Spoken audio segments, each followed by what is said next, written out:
কানে আসে। চলুন সেগুলোর মানে জেনে নিই। হ্যাঁ, এমন অনেক শব্দই আছে যা আমরা প্রায়ই শুনি, কিন্তু আসল মানেটা হয়তো ঠিকঠাক জানি না।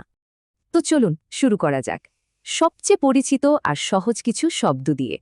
প্রথমেই আসছে সেম্পাই, মানে হলো সিনিয়র, যাকে জুনিয়ররা সম্মানের সাথে ডাকে।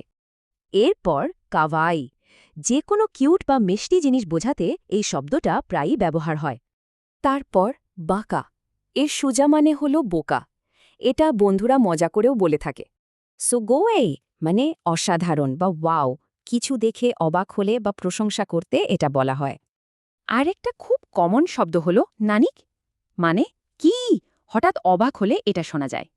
ইয়ামেদের মানে হলো থামো বা এটা বন্ধ করো। এটা একটা সরাসরি নির্দেশ। আর সবশেষে আরিগাতো, এর মানে তো আমরা অনেকেই জানি, ধন্যবাদ। বেশ, এই শব্দগুলোর মানে তো জানা হলো, কিন্তু এতে অ্যানিমে দেখার অভিজ্ঞতা কিভাবে বদলাবে? আসলে এই শব্দগুলো জানা থাকলে জাপানি ভাষা বোঝাটা কিন্তু অনেকটাই সহজ হয়ে যায়। আচ্ছা, এগুলো ছাড়া আর কোন জাপানি শব্দ আপনারা